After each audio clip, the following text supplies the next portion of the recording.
ओम नमो भगवते वासुदेवाय नमः। ओम नमः शिवाय। प्रिय भक्तजनों, आज हम कार्तिक मास की विनायक चतुर्थी की कथा का श्रवण करेंगे। सनातन धर्म में विनायक चतुर्थी के व्रत का बड़ा अधिक महत्व है। ये व्रत भगवान गणेश की पूजा को समर्पित होता है। इस व्रत को करने से व्यक्ति को सुख समृद्धि और ज्ञान की प्राप्ति होती है। व्रत को करने से, दान पुण्य करने से व्यक्ति को पुण्य फल की प्राप्ति होती है। इस कथा को सुनने मात्र से सारे कष्ट दूर हो जाते हैं और मनुष्य की सभी इच्छाएं पूरी होती है। इसलिए इस कथा को सुनना जरूरी होता है।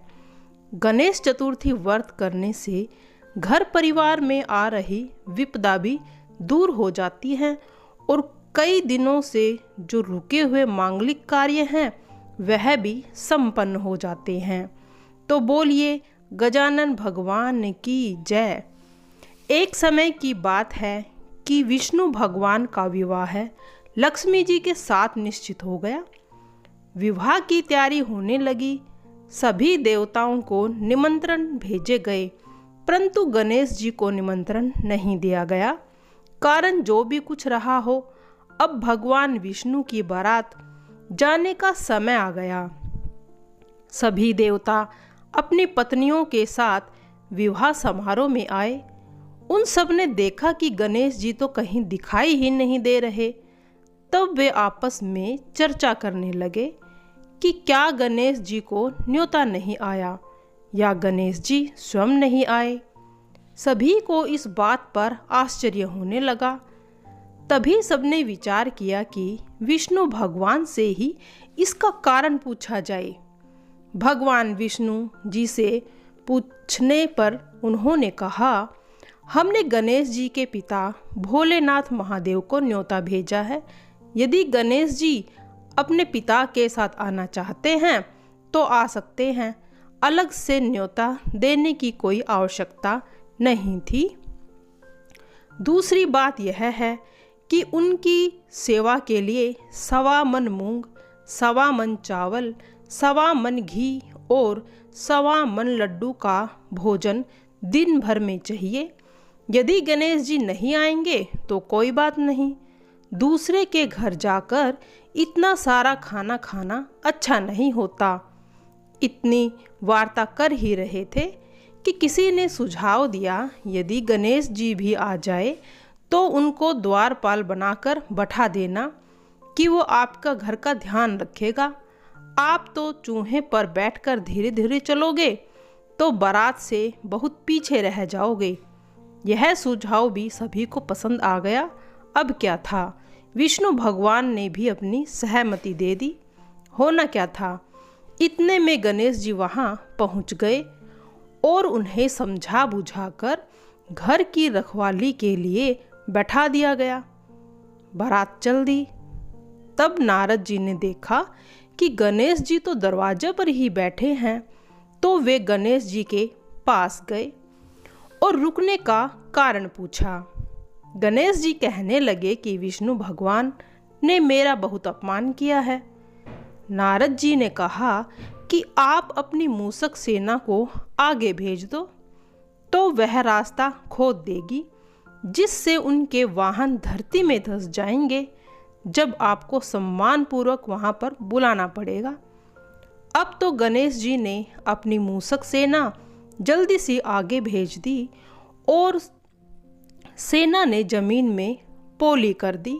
जब बारात वहां से निकली तो रथों के पहिए धरती में धंस गए। लाख कोशिश करे परंतु पहिए नहीं निकले। सभी ने अपने अपने उपाय किए परंतु पहिए तो निकले ही नहीं, बल्कि जगह जगह से टूट गए। किसी की समझ में नहीं आ रहा था कि अब क्या किया जाए। तब तो नारद जी ने कहा, आप लोगों ने गणेश जी का अपमान किया है। आपने अच्छा नहीं किया। यदि उन्हें मनाकर लाया जाए तो आपका कार्य सिद्ध हो सकता है और यह संकट भी टल सकता है। भगवान शंकर ने अपने दूत नंदी को भेजा और वे गणेश जी को लेकर आए। गणेश जी का आदर सम्मान के साथ पूजन किया। तब वहीं रथ के पहिए निकले। अब रथ के पहिए निकल तो गए, पर वे तो टूट गए थे। उन्हें कौन सुधारे? पास के खेत में खाती काम कर रहा था। उसे बुलाया गया। खाती अपना कार्य करने से पहले श्री गणेशाय नमः कहकर गणेश जी की वंदना मन ही मन में करने लगे। देखते ही देखते खाती ने सभी पहियों को ठीक कर दिया। तब खाती कहने लगा कि हे देवताओं, आपने सर्वप्रथम गणेश जी को नहीं मनाया होगा और न ही उनकी पूजन किया होगा, इसीलिए तो आपके साथ यह संकट आया है। हम तो मूर्ख अज्ञानी हैं, फिर भी गणेश जी की पहला पूजन करते हैं, उनका ध्यान पहला करते हैं। आप लोग तो देवतागण हो, आपने तो फिर भी यह नहीं किया। आप कैसे भूल गए? अब आप लोग गणेश जी की जय बोल कर जाएं तो आपके सभी काम बन जाएंगे और संकट भी नहीं आएगा। ऐसा कहते बारात वहाँ से चल दी। भगवान विष्णु का लक्ष्मी जी के साथ विवाह संपन्न हो गया। सभी सकुशल घर लौट आए। हे गणेश जी महाराज, आपने विष्णु को जैसो कारज सारियो, ऐसो कारज सबको सिद्ध करियो जी। बोलो गजानन भगवान की जय। आइए सुनते हैं अब दूसरी कथा। पौराणिक एवं प्रचलित श्री गणेश की कथा के अनुसार एक बार देवता कई विपदाओं से घिरे हुए थे। तब वह मदद मांगने के लिए भगवान शिव के पास आए। उस समय भगवान शिव के साथ कार्तिकेय, गणेश जी बैठे थे। देवताओं की बात सुनकर शिव जी ने कार्तिकेय और गणेश जी से पूछा कि तुम में से कौन देवताओं के कष्टों का निवारण कर सकता है।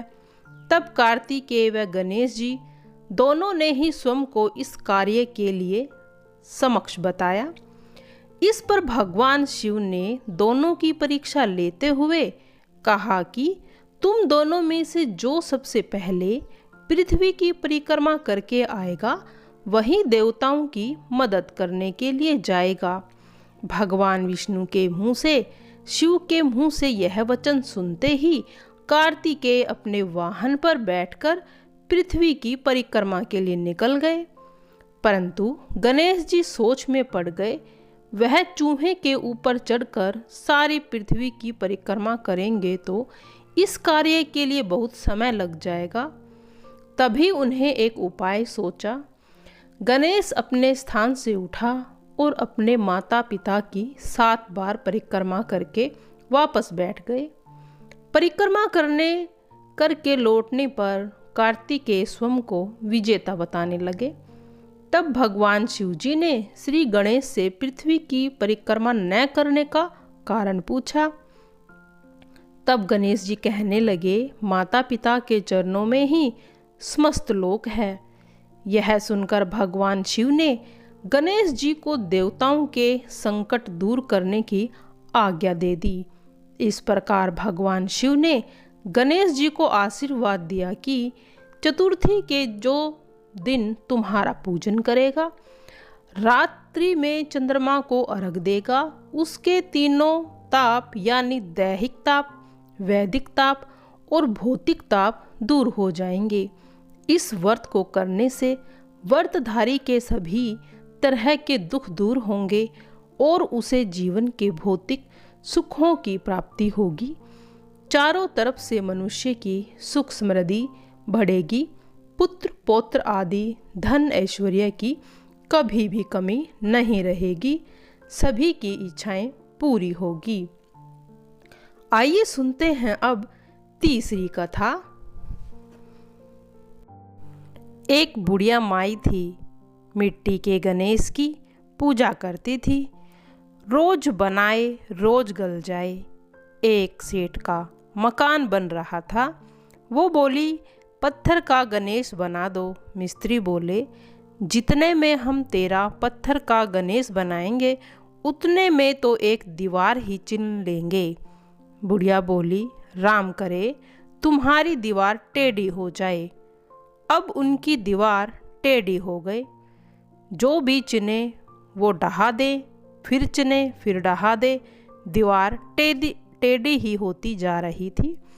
इस तरह करते करते शाम हो गई। शाम को सेठ आया। उसने कहा, आज कुछ भी नहीं किया क्या? कारीगर कहने लगे, एक बुढ़िया माई आई थी। वो कह रही थी कि अपने काम को छोड़कर मेरा पत्थर का गणेश जी बना दो। हमने नहीं गढ़ा तो उसने कहा तुम्हारी दीवार टेढ़ी हो जाए। तब से दीवार सीधी नहीं बन रही। बनाते हैं, ढा देते हैं, परंतु दीवार तो टेढ़ी ही बनती जा रही है। सेठ ने बुढ़िया बुलाई। सेठ ने कहा, हम तेरा सोने का गणेश जी गढ़ देंगे, हमारी दीवार सीधी कर दो। सेठ ने बुढ़िया को सोने का गणेश गढ़ा कर दे दिया। सेठ की दीवार सीधी हो गई। जैसे सेठ की दीवार सीधी हुई वैसे ही सभी की सीधी करना। जैसे बुढ़िया माई की शादी वैसे सभी की साधना। आइए सुनते हैं अब गणेश जी महाराज की आरती। जय गणेश जय गणेश जय गणेश देवा, माता जाकी पार्वती पिता महादेवा। एक दंत दयावंत चार भुजाधारी, मस्तक सिंदूर सोहे मूस की सवारी। जय गणेश जय गणेश जय गणेश देवा, माता जाकी पार्वती पिता महादेवा। अंधन को आँख देत कोढ़िन को काया, बाझन को पुत्र देत निर्धन को माया। जय गणेश जय गणेश जय गणेश देवा, माता जाकी पार्वती पिता महादेवा। हार चढ़े फूल चढ़े और चढ़े मेवा, लड्डुअन का भोग लगे संत करे सेवा। जय गणेश जय गणेश जय गणेश देवा, माता जाकी पार्वती पिता महादेवा। दीनन की लाज राखो शंभु सुतवारी, कामना को पूरा करो जग बलिहारी। जय गणेश जय गणेश जय गणेश देवा, माता जाकी पार्वती पिता महादेवा।